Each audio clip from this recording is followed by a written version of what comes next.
Okay. Hello, hello, hello, our beautiful friends. Welcome back to Loving with Hadia. HadiaLoving.com is my webpage. I am a fulfillment coach, spiritual counselor, life coach. And I'm here with my friend Angela. I call her Angel because she's an angel. And Angela and I have been friends, wow, for over 20 years, right? You know, I'm bad with time, but forever. We've been friends forever. And Angela is also a coach, intuitive coach. And if you want to work with her, contact me and I will forward the information. If you want to work with me, go to hadialoving.com and sign up for sessions. And this is Happy, our dog, my dog, the Maltese, and I love her and adore her. And Happy hangs out with us as well. He does. Yes, Happy's always around, baby girl. Love, love, love, Happy. So we are going to talk about forgiveness in this time together, and forgiveness, that what works for us, what has worked for us. Get Happy situated. Happy the dog. Happy likes hanging out. Um, but Angela, I want to invite you to say more about what you do and how I know that you work with a lot of people. You have helped a lot of people through your intuitive work and shamanic work. And so please introduce yourself in the best way that it's good for you. Okay. Well, again, you and I both share an educational path. So we both were in a master's program for spiritual psychology and for consciousness, health, and healing as an emphasis to that degree. And we both have done a number of similar things as far as our coaching certifications. We have background in PAX courses, which are all about empowering women and men in their communication to create peace together. And then some of the other little tools that go into that kit of coaching and or counseling. I do the shamanic therapies, as you mentioned. So for anybody who's not familiar with shamanic therapy, I won't take too much time to go deep into that, but the premise of it is creating wholeness in the individual. And when we are giving our power away, there's so many different ways that we do that, but we're going to be talking about some of those ways later in our conversation today. There's a therapy specifically to shamanism about cutting power cords. It might be a relationship or a situation to which you're giving away your energy and you're giving away your power, and you want to liberate and free yourself from that. You may often feel the symptoms of that by experiencing a loss of energy. Yeah. And in shamanism, that is called soul loss.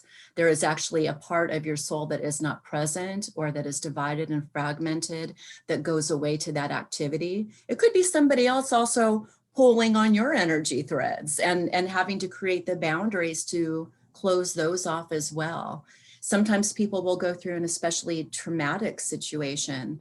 It could be a change in a relationship, a job, an injury.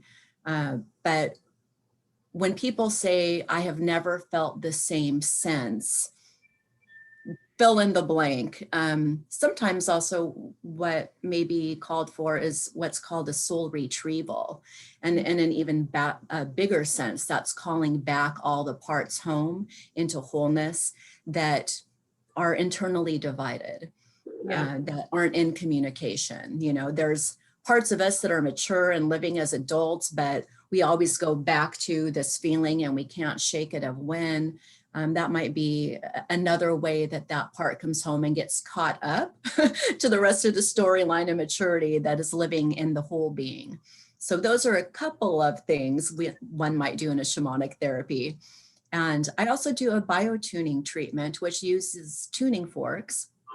And I like to think of it, and the woman who created the process has called it a sonic soul retrieval. So it uses a pure tone a sound wave in the energy field of the body to kind of do the same thing, to clear blocks. And the energetic blocks are kind of the same that I might look for in a non-ordinary realm or working with spirit in a shamanic treatment. This is literally where you can hear a tone in your energy field outside of your body that is disharmonious. And that indicates in a particular timeline, in a particular location, over many different treatments, it's almost like there's been a body map that's been created that can say, you know, if it's on the left side and it's in this particular area, like say it's outside of a knee where you hear that, you might know it's about difficulty moving forward. So there's some very telltale signs on that map.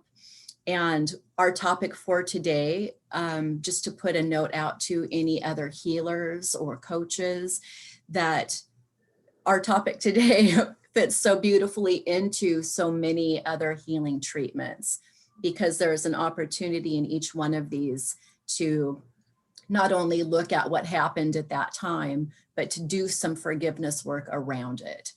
And so that's the direction that we're heading today. and forgiveness is an amazing way to really call your power back and to come into your wholeness. Yeah, and you know, forgiveness is mentioned in a lot of religions and practices. And the thing that I find is that a lot of people know that they want to forgive or need to forgive or they should forgive. It's like, but how do you do it? What is the actual tool of forgiveness? Just saying I forgive somebody doesn't release us from the connection and the attachment and the pain. And I want to explore, like, I'm going to share specifically what I do to forgive people and explore other methods as well. And then Angela, you'll share your process with it, because forgiveness is really powerful, and letting go and releasing that connection with someone that hurts us. Because as long as we don't forgive them, we're energetically tied to them. And they are occupying our mind space, our emotional space, and our physical space. So forgiveness. Is there songs on forgiveness or no? I don't remember right now. I can't think of any songs, but there's a whole lot of quotes. I'm like, there needs to be a song. and you know, and it's not also to say that there isn't a place for all kinds of therapies, but I'll just say that bringing forgiveness into any work we do with another is one of the most powerful things, if it's the only practice that you do to transform yourself and to transform the world. And I have had so many people come to me for, you know, like in the coaching practice, it fits in nicely and easily. But even in some of the more alternative things that I do, people have come to me after being in talk therapy for years, because while they spin in events and what happened, they never get to the point of actually addressing that forgiveness. So, you know, I think in many ways that it's really valuable and important that all those people who haven't found what they needed or don't know how to bridge the next step from the mind to the heart and how that influences every other level of their life, this is the necessary next step for healing. Yeah, and I think there's feedback.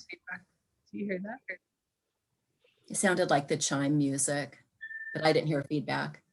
I'm coming across, oh, I was in stereo, but not anymore. Okay, great. So, and I think it's really important before getting to the forgiveness, not bypass the pain, the anger, the hurt, the resentments. And I don't like saying that word often, but the hate. When people violate us, we think we feel hate.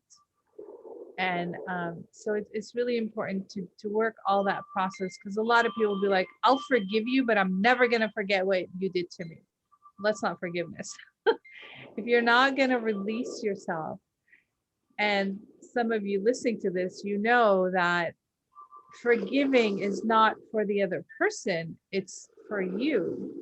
When I do forgiveness, I'm releasing, clearing, and cleansing myself from the bond that I have with this person who violated me. And it doesn't have to be just a like person who actually violated us. Like for me also, my father's passing, he died when I was 2, and there was a lot of hurt around that. And then people were saying, oh, it's God's will. Well, I was angry at God for a long time for taking my dad away from me. And then I had to release that, and that concept of there's this God that took my dad away, that killed my dad, and release that irrational thinking and irrational belief. So also working on the irrational thinking, irrational beliefs around they did it to me, they did it to hurt me. Really, people do things for themselves and they don't even think about us. We're not even important to them. Nobody actually, this is my thinking, nobody actually goes out of their way to hurt us unless they are sociopathic. Then that's different. That's a whole different level of consciousness. But most of us are just surviving in everyday life. Like the person that's on the freeway that cuts me off, they're not cutting me off. They're just obsessed with whatever's going on with them. They don't even notice that there's other people around them and to be considerate. So it's taking note that people actually aren't doing something specifically to hurt us. They're just trying to survive everyday life. And then we make a decision, oh, this person cut me off, they're inconsiderate. Or some people have road rage around people who don't like use their blinkers in the car. If they're going to turn, they get really upset and they take it really personally and they get so angry. And they're like, why should I forgive them? Well, you're not forgiving them. You're forgiving your judgment that they did something to violate you. Most people don't even notice you're there. So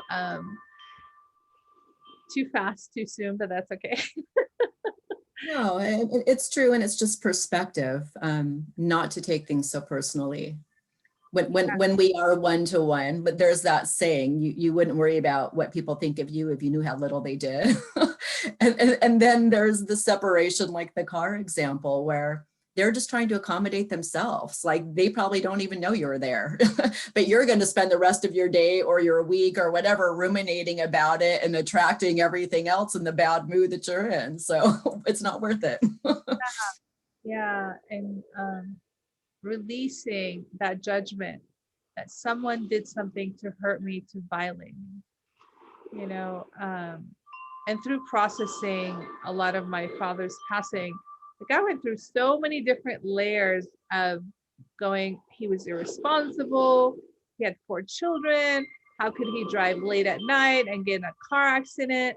Like we can take things in so, and I was young when I did this, we can take things in so many different ways. And it's like just releasing all that negativity that we put on someone that we perceive actually wanted to hurt us.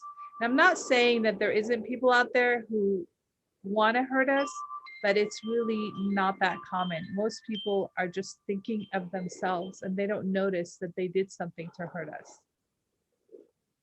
And it's important to know, when we're thinking that things are so personal, it usually is because there is an early wound that's activated.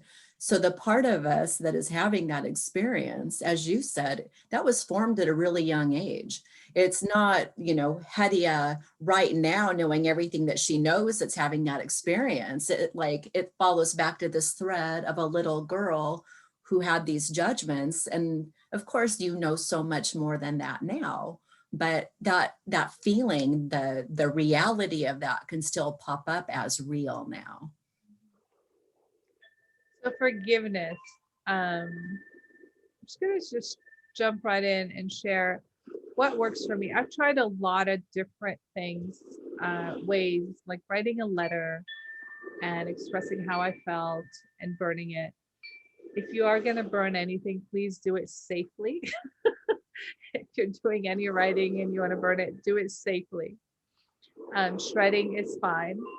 And I've tried placing my hand on my heart and just telling the person, I forgive you for doing this or that.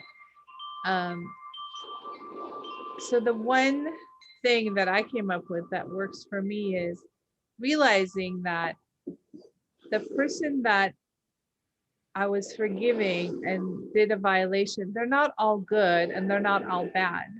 They misbehaved at one point or misbehaved a lot. I've had friendships with people that would misbehave regularly and it would hurt me.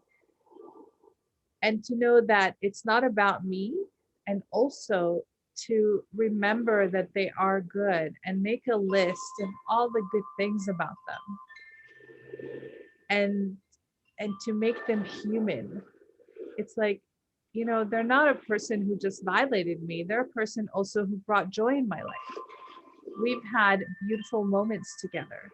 They added this perspective. And for me, that worked into releasing and forgiving, is not just making the person that hurt me into a monster and they're like bigger and they're out there and they're just out there hurting people. It's like, no, they are good people too. And they've done a lot of goodness. And you and I have shared stories about mutual friends about stuff like that. And it's like, I know that this person is good.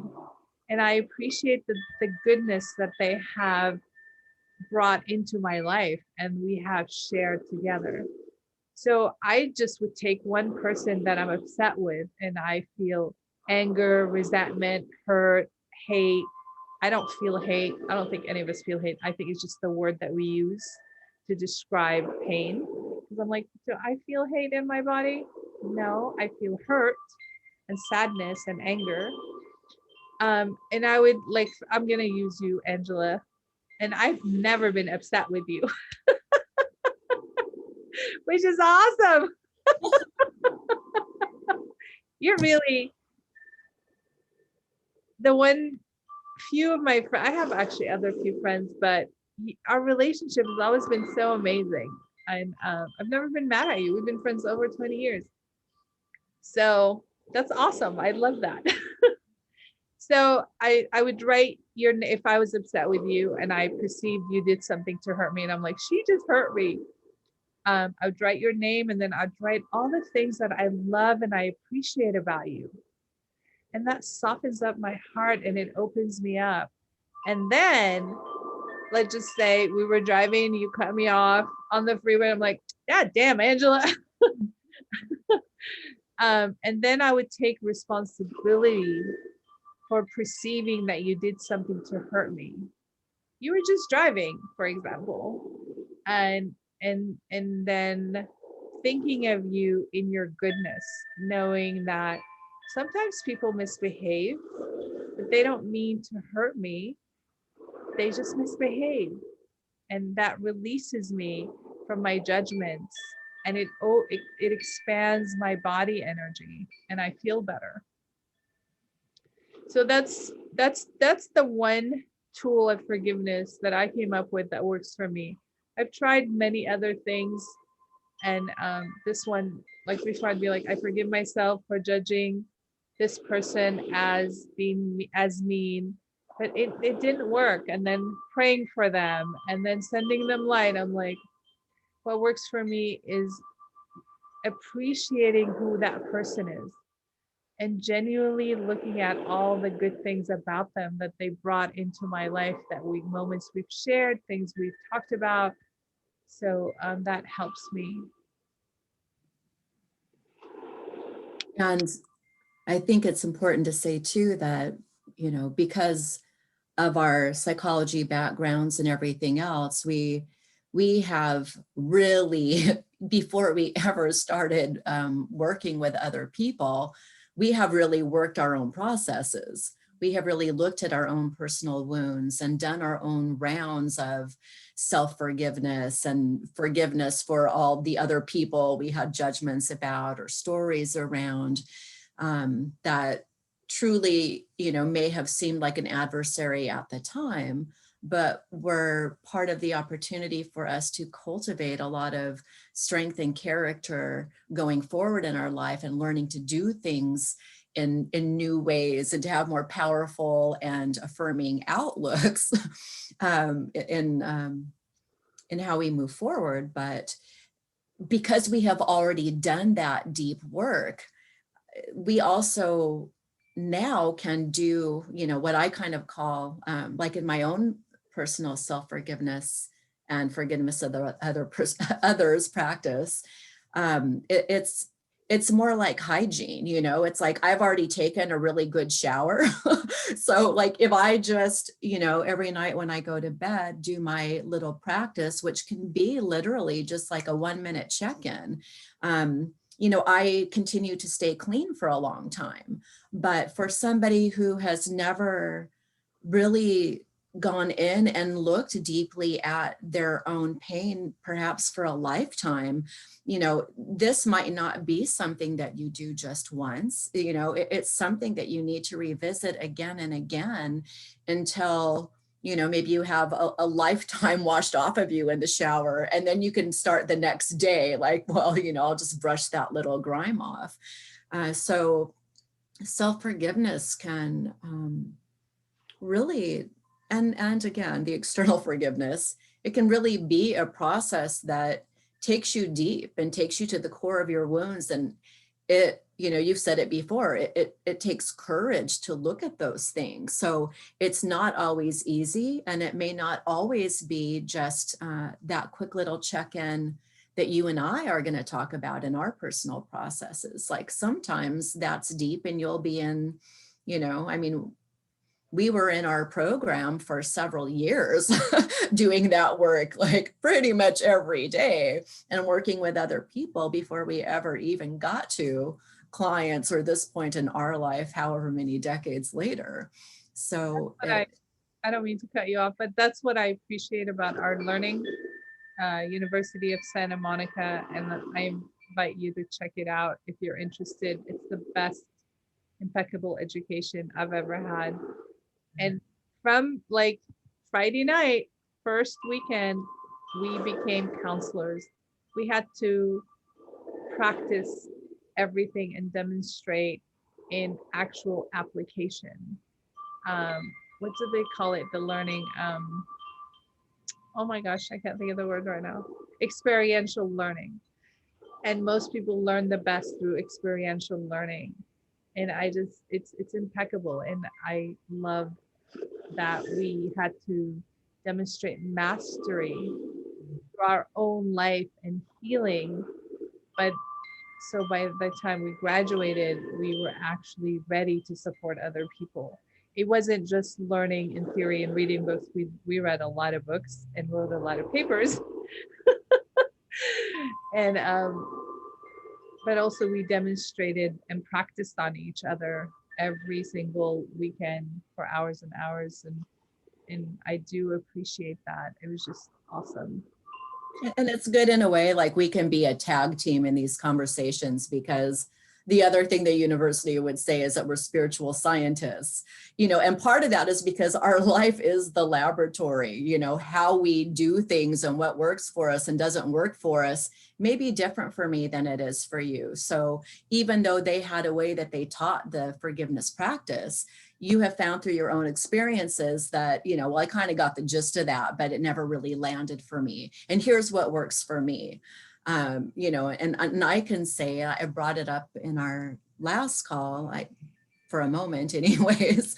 But, I love the Ho'oponopono practice. And that is a big part of how I run through my own kind of like I said, psychic cleansing or forgiveness hygiene every night.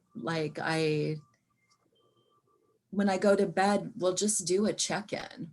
And the check-in looks something like, Hedia, you are a very sensitive person, and you are, you know, somebody who can absorb a lot of energy and feel a lot of energy. What is that called again? I'm having the worst time. An empath, yes. So I can be that way too. And while we're on the topic of forgiveness, just forgive me, because I literally have had the worst time for 3 weeks, like stringing together sentences. So I'm doing my best. But when I lay in bed, I will just kind of look at, you know, what am I feeling right now? Is there any part of my body that's tight? Is there anything that, you know, that I'm uncomfortable about?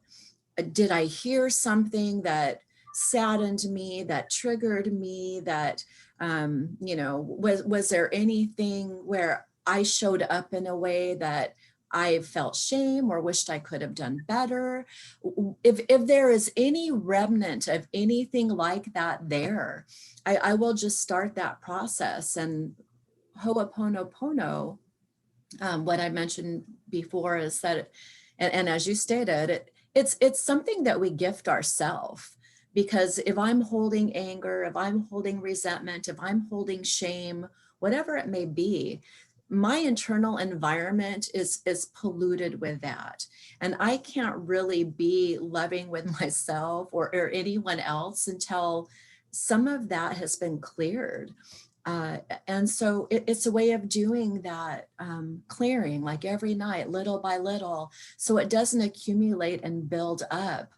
And the first step in Ho'oponopono, and I will reference again, you know, it can be that we're saying, I'm sorry.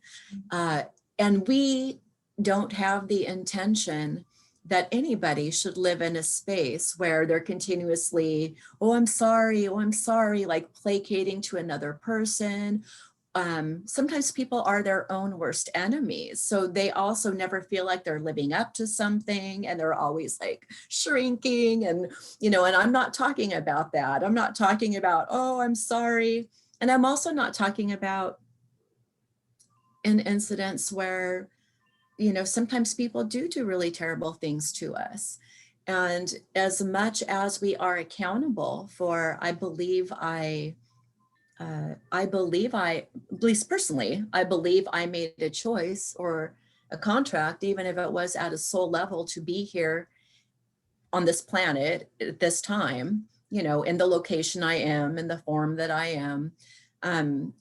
Even if nothing else that took place in a circumstance am I responsible for, wrong place, wrong time, or whatever. I'm showing up with love, someone else showed up with violence, whatever the case may be. I'm also not saying I have to say I'm sorry to that person, or that I have to condone that action, or I'm excusing behaviors. That's not it at all. But I do think that there's something in that first step that we can think about as accountability. And I almost, in a sense, even though I want to go through the steps and then maybe say a little bit more about each one. So Ho'oponopono, to bring correction and balance within my own being, is a forgiveness prayer. The first step is Beautiful. You know, I'm sorry. The second step is, please forgive me. The third step is, thank you, which again, I'll say a little bit more too, but it goes back to your mentions of gratitude. And then the last step is just, I love you. And it can really be as simple as saying those 4 things, but there's so much more underneath it. What I wanted to sort of turn back your direction is, we speak a lot, and you especially speak a lot, to emotional maturity and accountability.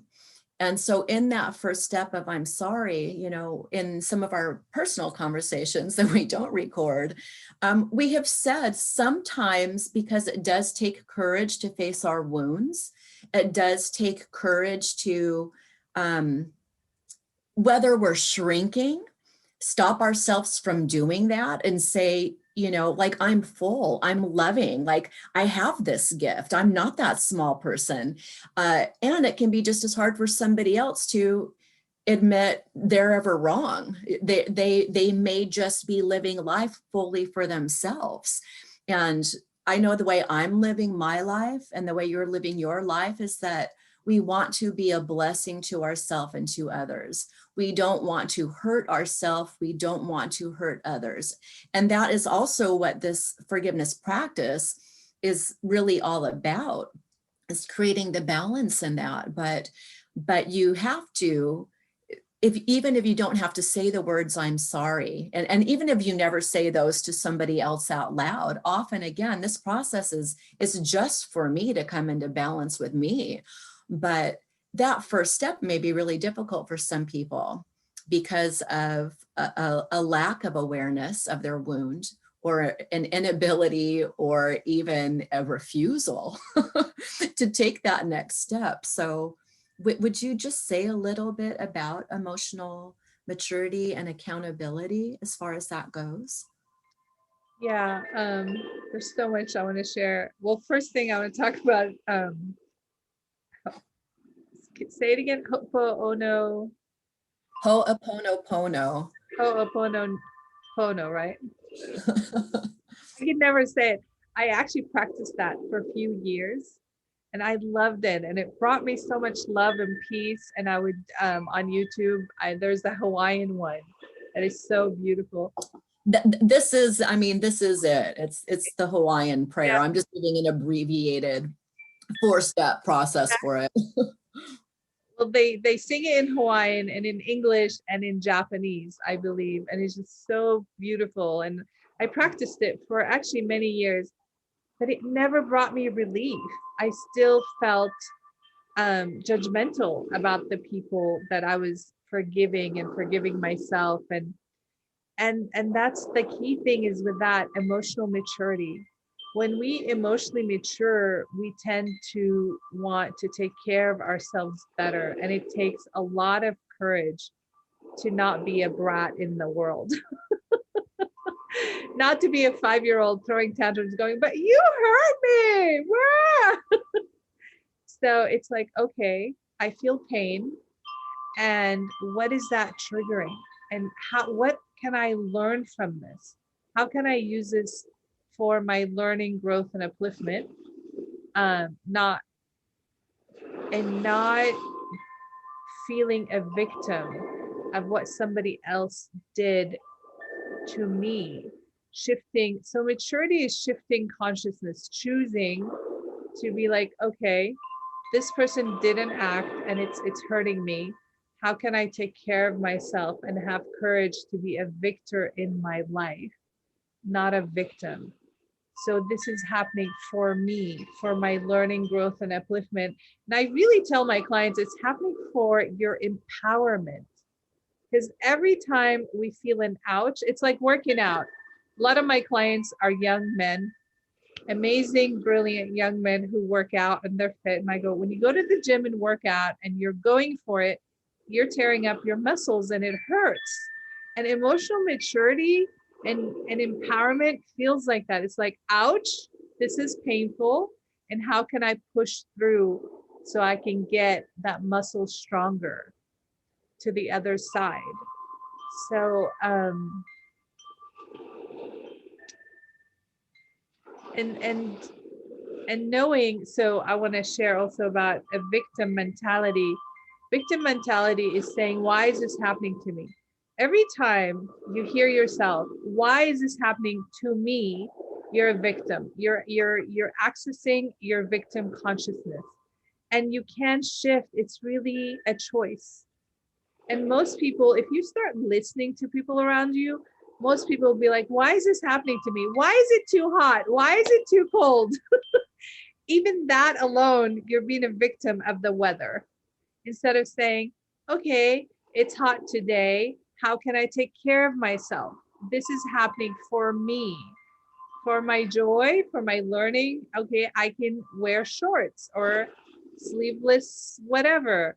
So it's taking care of yourself instead of not taking care of yourself. That's emotional maturity. Emotional maturity is, how can I take care of myself in this situation that is actually happening right now? It's hot, it's cold, it's rainy, it's snowing, and or somebody is yelling at me. How can I take care of myself when this person is yelling at me? I can walk away. I could yell back. I could say, you know what, this is what I do. When people are raising their voice at me, I'm like, when your voice is loud, I actually don't hear you. I tune you out. If you want me to listen to you, you need to bring it down. And if they don't, I say, okay, I'm going to walk away right now. And I take care of myself. It takes emotional maturity to take care of ourselves. Children don't know how to take care of themselves. When someone is yelling at them, they don't know what to do because they don't have the resources yet. If you're an adult and you don't know what to do when someone is hurting you and violating you, you're emotionally immature, and you need to start bringing tools. First thing, get a toolbox, a mental emotional toolbox, and start putting tools into your box before people hurt you. So you would know what to do. And I was one of those people. I was so emotionally immature. If people yelled at me, I just froze and I didn't know what to do. And I couldn't think of anything.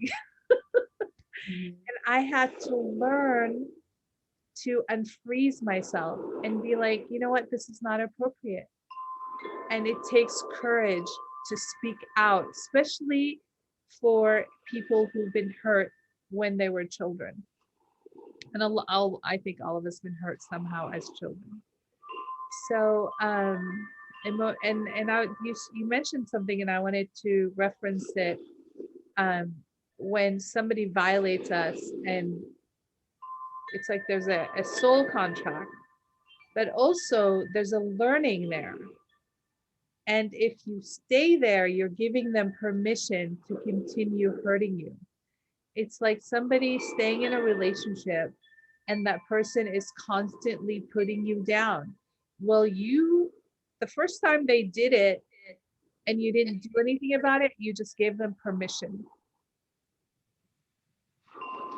It's the same thing when there's a boss and they have an employee and their employee comes to work late over and over and they don't say anything. And finally, when they say something, the employee's like, it didn't bother you before. So we have to stand up for ourselves from the beginning, and that's emotional maturity, to be present, to be awakened, and to not compromise. When we compromise, it's also emotional immaturity. When we put up with people's defecating all over us, that's a clinical term. Emotionally putting you down, mentally, physically. Like I was listening to something earlier, and this guy told his girlfriend to take off her clothes and he was going to assess her and tell her what's wrong with her. And she put up with that. And it's like, you just gave him permission to put you down and you became a victim of this situation. An empowered, emotional, mature person would say, excuse me, I don't think so. There's the door. Hit it, please. So emotional maturity takes courage, because when we're emotionally mature, we're going to speak up, and then we might lose people we love and care about. But the thing is, you got to love yourself and care about yourself more than anybody else. And that's where also forgiveness comes in. You forgive because you're emotionally mature and mentally mature, and you're ready to release. And the pain is also in our physical body. You got to do the emotional screaming and yelling to release the pain from your body, the trauma from your body, from your cells. I can go on, but go ahead.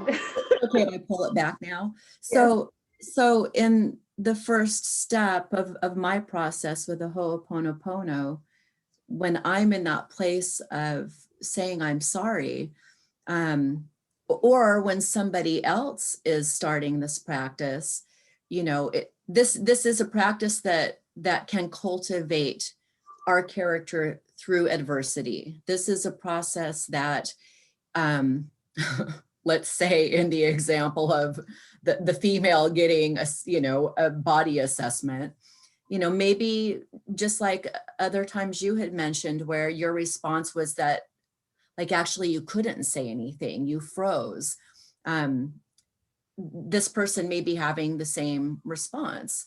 If they were to do this process, it might be that, and most likely would be that, the person who was showing up right there and then was coming from a very young place, a very young wound that, in some point in life at some time, also felt not enough or was criticized. And I'm just making it up because I don't know the true situation, but that would be where that part of immaturity, allowing that, has an opportunity, not necessarily to shun accountability because of that young stage that shows up, but to have the wherewithal, which I'm delivering now. You can move into this state by understanding and taking accountability. When you did this, and it's not a blame and it's not making you wrong for doing it, even though I think that behavior is pretty pretty terrible, but it's not even putting all the energy on that other. It's taking the accountability back to the self to say, I felt such and such. And, and maybe you feel shame, maybe you don't feel enough, maybe you feel like I'm willing to compromise myself to continue to be in a relationship, or whatever story might be spun out of that. So what accountability and saying I'm sorry, like in that process, might look like is, when that happened and I felt this way, maybe it's shame or it's fear to stand up for myself. I'm sorry that I haven't done more to take care of myself. I'm sorry that I'm continuing to allow this, even though it doesn't feel good. So that might be one way that we can move into I'm sorry without, placating to the other but just becoming the victor of that and owning what's going on for you without it being about anything else in that scenario. The second step, so that's I'm sorry, or you could say that's taking accountability. Sometimes maybe there is I'm sorry, the I'm sorry to myself, and maybe sometimes it's also, I'm sorry to that individual because clearly you have a problem and I'm allowing you to continue this. I'll look at that too. But the next step is please forgive me. Yeah. So please forgive me again is, it might be even again to the self, I forgive myself the USM process for judging myself as not enough. Or, I forgive myself for not thinking enough about myself, that I would continue to put myself in that situation. Or it can also be, I forgive that person for, for how they're showing up. And I might understand that they have whatever their wounds are in their life that may have made them be extra critical. Maybe it allows them to not deal with their own feelings of inferiority, to be looking at somebody else's feelings. But it's not about getting tangled up in giving permission for that behavior. Yes. It's about, this is my opportunity to let go of something that doesn't feel good inside of me. It's my opportunity, even if I see what's wrong out there or hurtful out there, to diffuse the part of that person's wound that I'm interacting with, and then to make another choice. So the thank you can be, if it's for myself entirely, I'm so appreciative of myself that I'm coming into this greater ability to, maybe tomorrow I say no, but I'm coming into this ability to recognize what doesn't feel good. I'm building a courage inside of myself that I'm going to change my step next time. I know that I value myself, and therefore I won't allow myself to be put through that process. And thank you can also be to that other, thank you for showing up in such a way. Even if up to a point I continued this dance step with you, now I realize I value myself too much to continue doing that. I'm grateful for that process. And the truth is, perhaps in that situation, when I first met you, I had some really sweet experiences. I really felt cared about. And that was then and this is now. So the I love you is, I love myself. I am beautiful. I don't need to be put on display and judged and criticized by another person. And I don't need to judge and criticize myself. I accept myself as I am. I'm beautiful no matter what. It's thank you as much as it is, also really stating a new truth of where you're arriving to. There's a new story to tell that replaces the judgment. Yeah, and I love the freedom of what you're talking about. Because as you're saying it, it's just freedom. I'm like enjoying what I'm feeling right now. And I'm like, okay, this feels good.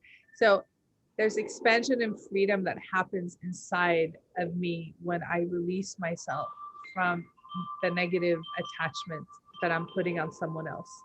And I want to repeat, even though they did an action that is painful, I don't have to hold on to it. I can release myself. And it's just so beautiful. Were you complete, Angela? I'm sorry, did I cut you off? Yeah, I was complete. I mean, again, there's like more that we can say, but with that thought I was. Um, so I wanted to do this discussion because I wanted to talk about different ways of forgiving and releasing, because forgiving is not easy. And one of the other ways that it works for me to forgive, so I sit down and I write all the wonderful things and qualities and experiences that I have with that person. And then the other thing I do is I visualize them in the beautiful, loving light. And I see their goodness. And I just, for just 1 minute, I would say, Angela, I would think of you and seeing you in a beautiful, radiant, loving light. And I send you loving and I say, I love you and I thank you and I bless you on your journey. And I do that for a minute and then I do it for 10 seconds for myself. I love me, I appreciate me, and I bless me on my journey. It's like, bless you and I release you. And that feels really, really good. So that's a tool that I use often, even if there is a conflict with someone, like I had an argument or something. I just visualize that person in a beautiful white light in my mind's eye. And then I tell them, I love you, I care about you, and I bless you on your journey.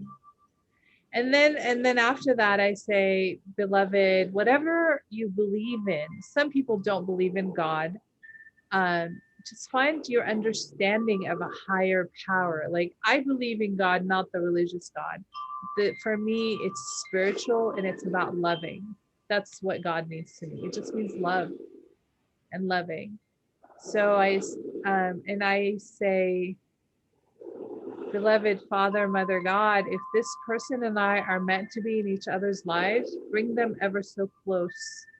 And if we're not, release both of us in peace, love, and harmony. And just practicing that makes me feel happy and makes me feel good. And reconnects me back to my goodness, to my loving, to my compassion and understanding. And also having compassion for the immature young woman that is inside of me that was hurt, that didn't know how to take care of herself, that didn't know how to say no to people when they violated me, didn't know how to set boundaries, didn't know how to walk away.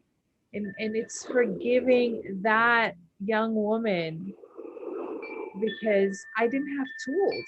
It wasn't, and knowing that, and I say this to myself and I teach this to my clients, it's not that people are bad, they just didn't know any better. You know, when parents do things to hurt their children, they're actually doing better than their parents and their parents, you know, grandparents. And I'm like, just look at your parents, what they had to go through. They did better. And having compassion that all of us are truly doing our best. And sometimes our best is pretty shitty, you know? And it's true. Sometimes my best is pretty shitty. And it's like, okay, I forgive myself for having a shitty moment and I apologize. And that's where also emotional maturity comes in, is apologizing. Like sometimes I live through chronic pain and I get these awful headaches and I don't have a lot of patience when I have these headaches. And if I'm out in the world doing things, I'm short with people. I just want things done quickly and no nonsense. And not everybody is in that space. And sometimes I'm snappy and I'm like, okay, I apologize. I didn't mean to snap at you. So it's okay to make mistakes, and it's important to stop and say, I am sorry, I apologize. And to apologize for myself and give myself permission to have a human experience and to be compassionate with my human experience, to be compassionate. Forgiveness is also about compassion for when I mess up, for when I make a mistake, and to be okay with it and to be tender and kind. So many people, I work with a lot of people that come to me, and I was one of those people too, who hated themselves. I used to hate myself when I was young. I didn't know why. And I judged myself. I judged myself harshly. And learning to love myself was the best thing ever. And teaching people, it's like releasing and forgiving myself for my own self hate and having compassion and saying, I did my best. That young woman did her best in every moment. And I invite you to do that with yourself. You did your best. Like I'm working with a young person right now, and he said, he's like, Hadia, but self-hating myself is motivates me to do better in my life. And he's young and he's pretty successful in the world. And I said, you know, that is true. It is energy, and it's hate is a powerful energy. And I said, it's not sustainable though. Loving yourself is sustainable. Self-hating is exhausting. And this is my theory. I think the reason people have a nervous breakdown or midlife crisis because they're not loving themselves, because they hate themselves. And they get to a point where their life is not matching the self-hate. So they disrupt everything and run off and do something else. So I invite you through forgiveness to have self-loving and self-compassion that is sustainable. I was talking to another client, and I'll wrap this up, Angela, because I want to hear what you have to say. Oh, I'm good. Because I love hearing what you have to say. I do. You're amazing. I was talking to another client, and I was sharing with him about how self-hate and hating on people is not sustainable. And he's like, you know, you're right. Because I go to the gym and I think of all these people I'm mad at and I hate, and I work out, and then it floors me and I can't breathe. And I'm like, yeah. He's like, it's not sustainable. And when I'm in my joy, he was saying, when I'm in joy, I can actually go longer in my workouts. So I invite you to contemplate that. When you're in loving and joy, it's sustainable. When you are hating and resentful, it drives you, but you can't sustain it. It hurts you. And I had another client say, but I don't want to get soft. Because loving is soft. I'm like, you don't get soft, you get empowered. Loving empowers us. Forgiveness empowers us. It actually takes courage to love the things that we hate and turn them into a blossoming flower that is useful for us. That's it for now. Well, and I wanted to take the moment to pause and have you speak more to the emotional maturity and why that first step in the forgiveness process can be difficult, because it does take because it does take courage, and it may not be one that everybody who doesn't already understand this tool would so easily go to, but it takes more energy for us personally to keep a lid on all of the things that we're suppressing or trying to be or trying not to be, or all of the wounds that we've had that we've never addressed, than it does to just kind of peek into that pot and to start applying loving to it. So it's necessary and it's very valuable. We're living in an age where people are, talking about coronavirus all the time, and the different ways of taking care of yourself, the medicines to take, the vaccinations to take, but being in a self-loving and positive state, releasing these things that we hold on to that create dis-ease or lower our immune response. Forgiveness is one of the keys that to better health, to better happiness and to better health.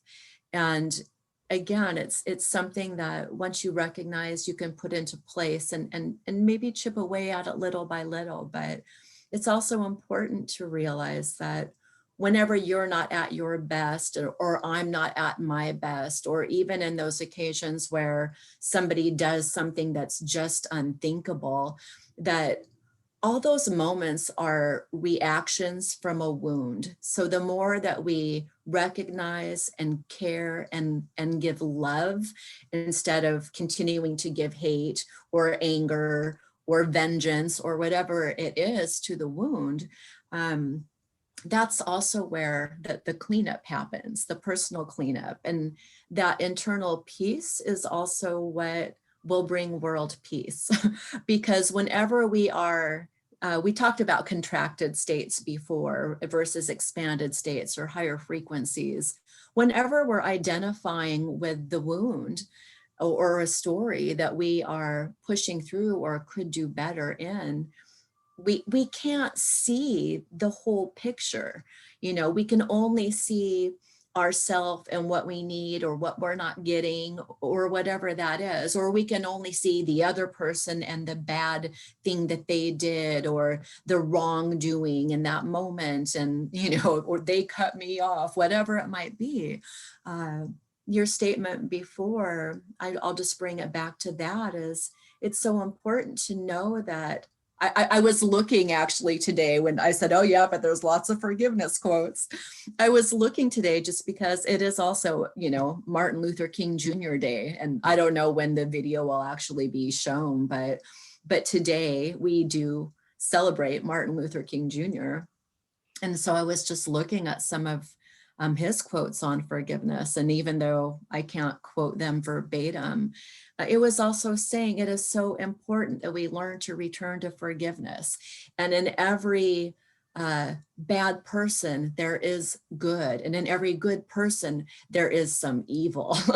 And so I feel like to have that big perspective, to not be so mired in just me or just them, but to know that with our flaws and our weaknesses and the times that we are not our best, we can go to that place that Rumi talks about, that field, beyond ideas of right and wrong doing. I'll meet you there. It's in that place where we can see each other with every part and know that there is wholeness there. Know that there is something better than how I showed up in this moment or in this wound. There is wholeness and completion, even if we're not at that place in the process yet. That is what the I love you, in the Ho'oponopono is about.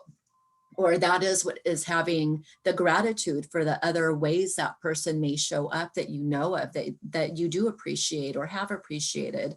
It's seeing that we're not so different, even in bad moments. And maybe some people have more bad moments than others. Maybe some people do more harm in the world than others.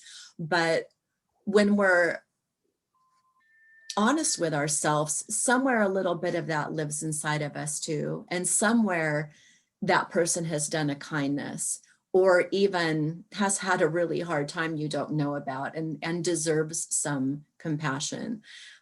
So we have to know that no matter what divides us or what we perceive divides us when we're coming from wound identification, we're all more the same than we are different. We all thrive in loving, and we all don't thrive, in judgment. So even if we are not speaking our judgment or enacting with one another our judgment, even the thoughts that we have about each other, if they're judgmental thoughts, that is a waveform that goes out and affects the other being. And in the same way, if I never tell you, but in my mind, I'm always thinking, oh, I love my Hedia so much. And she always shows up for me. And I see how she's showing up for herself. And, whatever my thoughts are about you too, I may never say that out loud, but if I'm going about my day and I'm feeling those things, like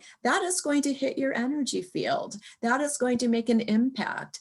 So, it's really important from how we think to then how we feel to then what we do to bring more loving and forgiveness through every part of our life. And because we can be our own worst enemy and be divided in ourselves, and that's where the wounds and that's where the reactivity and that's where the opportunities for self-forgiveness comes up, because other people can be all those things too. I know a lot of people are coming to me right now, people who are clients, people who are friends, family, just even commenting on the state of the world right now, that, some people are even saying, oh, like I feel so overwhelmed, or I feel so sad, or I feel so angry, and I don't even know why. And I think there is so much happening that people can't even connect, even people who are adept to connect to what is the wound that I'm feeling, or what is the reaction I'm supposed to be having. And so anybody even who finds himself in that state, and one person in particular said to me, but I think that this is true for so many right now, it makes me feel helpless watching how people are expressing in a way that's more and more divided, when really we're all expressing these wounds, and we're in this time of such great opportunity to not only raise ourselves up and be unified, but to really address the core wounds so that we don't trigger them anymore, so that we don't make an enemy of the other person, whatever that means, the other political party, the other race, the other religion, the masker, the non-masker, whatever it might be. We are all going to thrive together in a place of understanding, of compassion, of just as being the human race. what is good for all of us. Yeah. At the very basic, level of wellness. And what we can do when we feel helpless or things seem out of control Ho'oponopono, or just that moment, like you said, of putting your hand on your heart and just going through, I can forgive the other for them not knowing better right now, or I can recognize that we're more the same than we are different. There have been, we've talked about very kind of personal practices, but there have been big world practices. I can't remember, the Forgiveness Project was through Stanford, but working with people from war zones, Yeah. From Bosnia, from Rwanda, the Protestants and the Catholics of England and Ireland, and the list goes on and on. We may find enemies within ourselves, and we may find enemies in the things I've mentioned within our own country, but people of one country or another like have had war and have had great loss, multitudes of children who are lost to wars. And the Forgiveness Project also sat them down in a room to look at, how are we the same? I lost somebody, I'm hurting. You lost somebody, you're hurting. Like, our hearts, our experiences are the same in that. Why do we want to, from our inability to resist forgiveness, continue perpetuating more hurt, continue perpetuating more anger, continue perpetuating more vengeance? It just keeps the ball rolling so that there's no end to it. Like, we are the ones who choose to do better. We are the ones who, through our most difficult circumstances, can rise above them if we choose to. And we can do that connected heart to heart to each other, and recognizing how much more through love we are the same. And when we feel helpless, even if we can't, go in, and if we normally will meet in a prayer group or a meditation group, or talk to somebody when we're having a hard time, even in quarantine, this is a way that you can empower yourself and call your power back. This is a way that you can come into your loving. This is a way that you can send out that wave of loving. This is such a life-changing process. It is. And what gets in the way, are you complete? Yeah. Okay. What gets in the way is our comfort and discomfort. Our comfort is that this is what we know, and that's comfortable, and we get stuck in our comfort. And then the discomfort of not knowing, who will I be on the other side of this freedom, on the other side of forgiveness, on the other side of letting go. And a lot of people are uncomfortable with the unknown. A lot of us are. It's like, who am I going to be if I let go of this pain? Because people get comfortable in their pain and they start identifying with it, and it becomes who they are. And if they don't have this pain anymore, who am I going to be? And that's scary for a lot of people. So it's like really breaking it down to, okay, I'm living in my irrational belief and irrational comfort, unconsciously thinking that this is who I am and this is my experiences. I've worked with a lot of people saying, well, this is who I am. This is not who you are. We are a soul and a spirit having a human experience in a body. And these are just your experiences. And some experiences are wonderful and joyful, and some experiences are painful.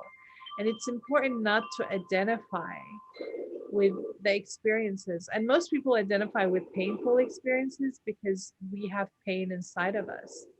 Like, the best learnings, because I'm a person who is empowered and I use things for my learning, growth, and upliftment, people, places, and things.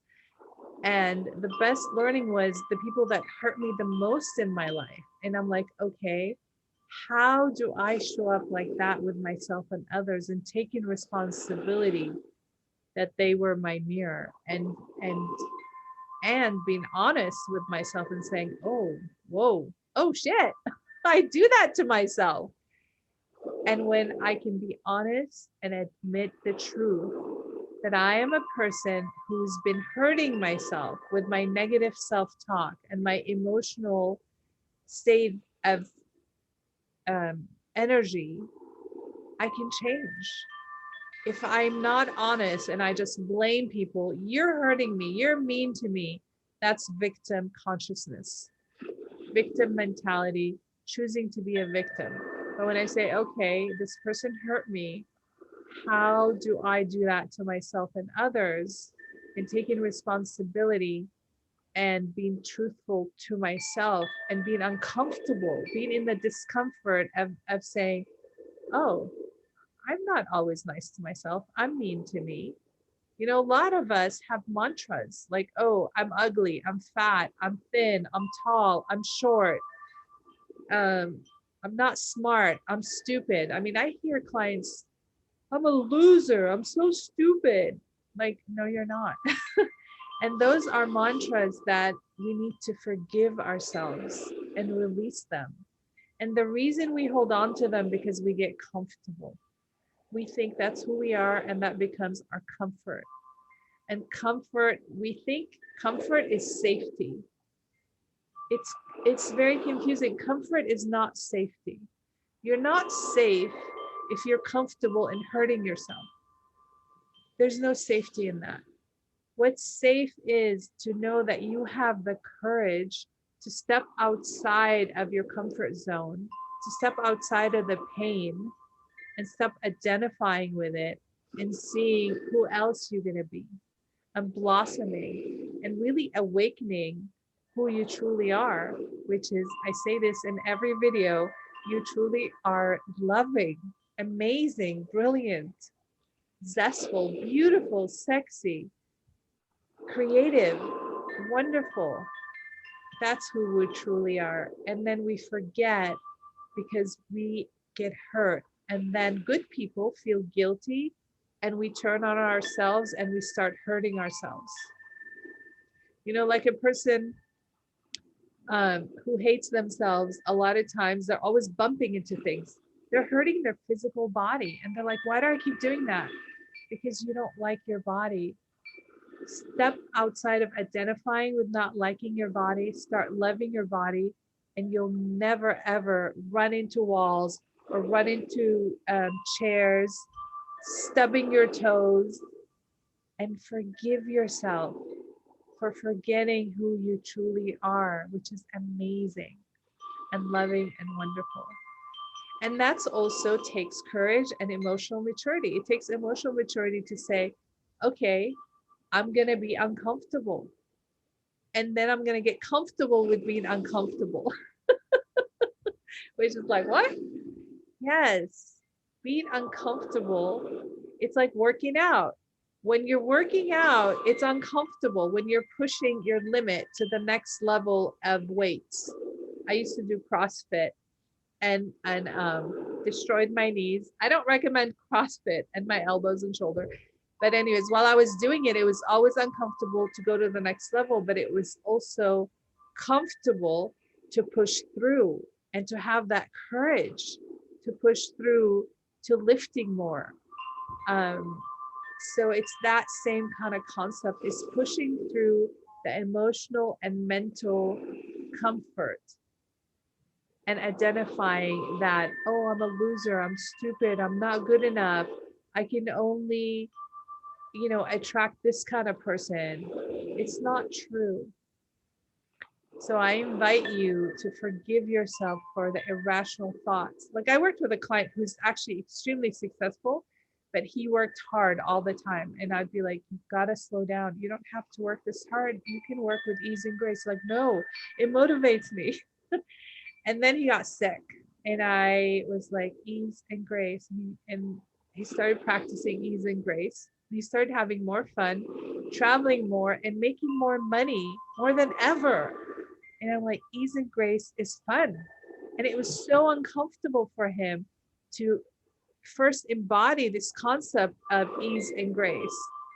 He was like, no, I got to work hard. Stop telling me not to work hard, Hadia. And I'm like, okay, but try it. And now he works with ease and grace. And as I said, he's making more money. He travels around the world and he's having more fun than ever in his whole life. So shifting, first get uncomfortable with shifting your consciousness and your thinking, and get comfortable with being uncomfortable. And that's the life, the you know, doing the life experiments. Part of recognizing and being able to shift our stories, like maybe we have people outside that challenge us, or experiences that challenge us, and there's opportunity in that. But the more that we challenge ourselves, the more we realize we are not just this one thing.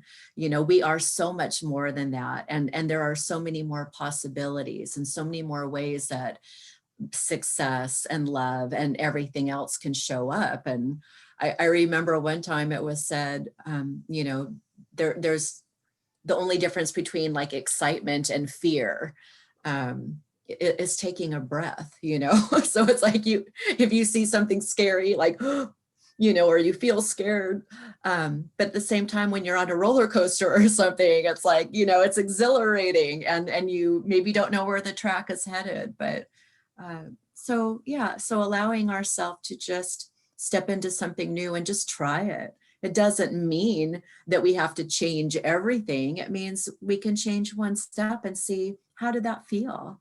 You know, what did you gain from that? What new insight do you have? Did that maybe work better than what you were doing before? Or if we have sort of like an internal motivator and a story that was probably handed down as like, you have to work hard to be successful, like really is a big one that's out there, you know, or telling myself like I'm not enough and I have to do more and I'm not good, like that might be a kind of motivator to push, but there's really something more underneath that, you know, like you're brilliant and you've got more in you, and like, what's that next step? It's like, you know, like, I know there's more, come on, like that can be just as exciting, and it's not the same kind of, you know, when it, like whipping yourself as you go.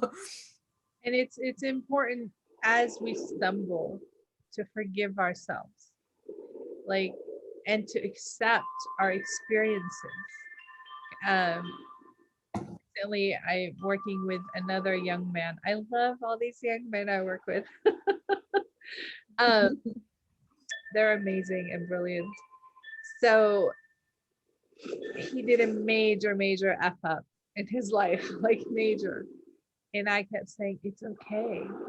And now you get to learn to be emotionally mature. And now you get to learn to stand up for what works for you and let go what doesn't work for you. And I use that personally. You know, I live in chronic pain. I don't beat myself up and hate my body because I have a headache right now, actually. And it's like, it's okay. Even though I have a headache, I love myself. I completely love and accept myself, and I will show up to the best of my ability. And this notion of I should always be at my best is always different, you know. And I did recently I did a video on this. Our best sometimes is just waking up, going to the bathroom, going back to bed for the rest of the day. If that's all you could do and that's your best, it's okay. And to forgive yourself for pushing and going, oh, I should get out of bed, I should go do something. I find when I am kind and gentle with myself, I can do more, even though I live in chronic pain. I had a busy day today, and yesterday was the worst. One of my worst migraine attacks. I still get up. I do contrary action because I'm kind and loving. The times when I wasn't kind and loving, life was hard, and I couldn't get out of bed, and I would be in bed under the covers for longer. Now it's like, okay, I have a headache, and I tell my body, I love you as you are. I love you, my body. I accept you.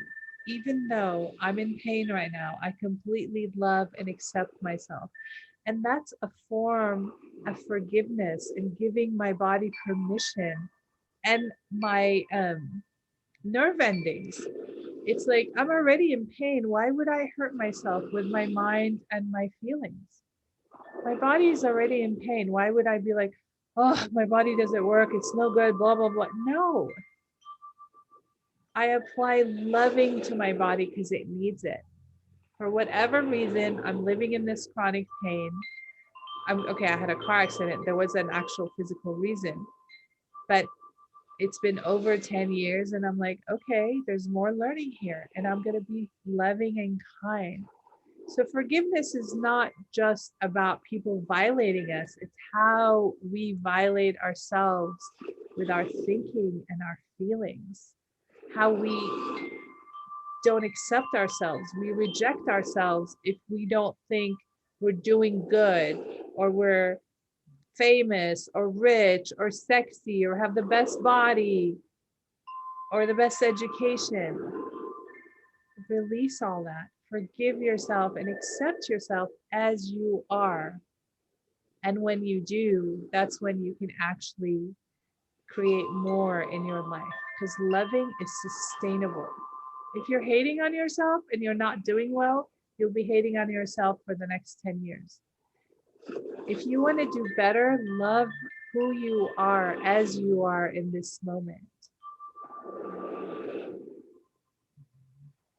Amen. And I want to wrap this up on this note. Is there anything else you'd like to share in wrap up?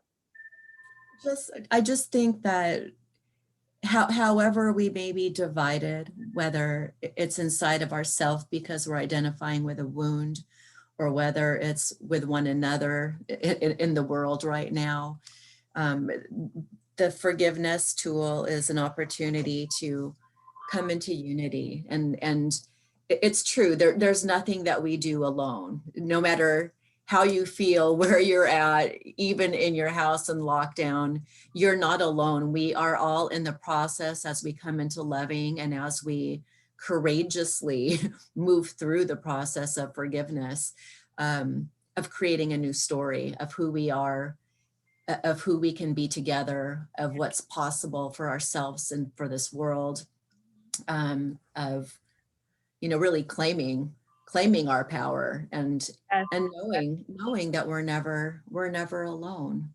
Mhm. We remember, and it's not just a remembering that who we are is a human with spirit.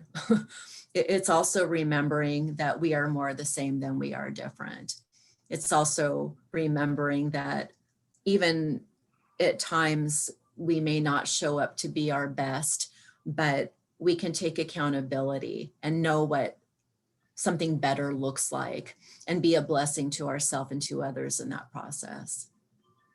Yeah, and having reference points outside of us and from our own experiences. If you want to be happy, find people who are happy and reference them. If you don't know anyone, any person who's happy like you want to be, then find shows or songs or music or reference something to awaken that inside of you. It's really valuable to have that vision,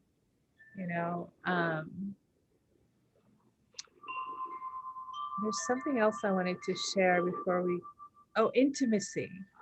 Like a lot of people use intimacy for referencing sex.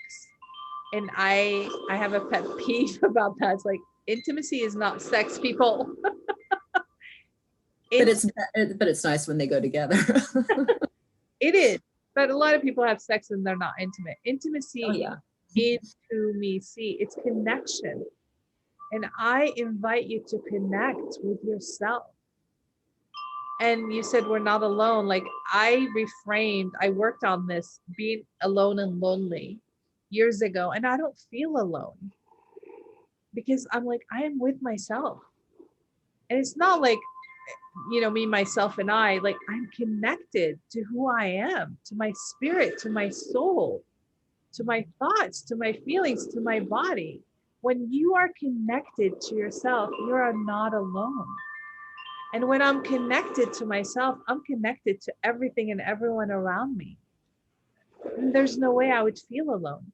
And when I do feel alone, I'm not perfect at it. When I do feel alone, I'm like, okay, I am disconnected. I disconnected from intimacy, from connection. So bring yourself back into you and practice. And reach out to me and Angela. We can definitely support you in forgiveness, in releasing, cleansing, and healing. Angela is a great coach. She's a great guide to self-loving and caring. And there's no competition.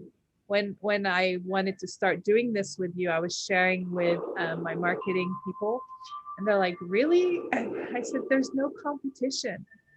The people that need me will be attracted to my energy and my work, and the people that need you will be attracted to you and your work, and it's all well.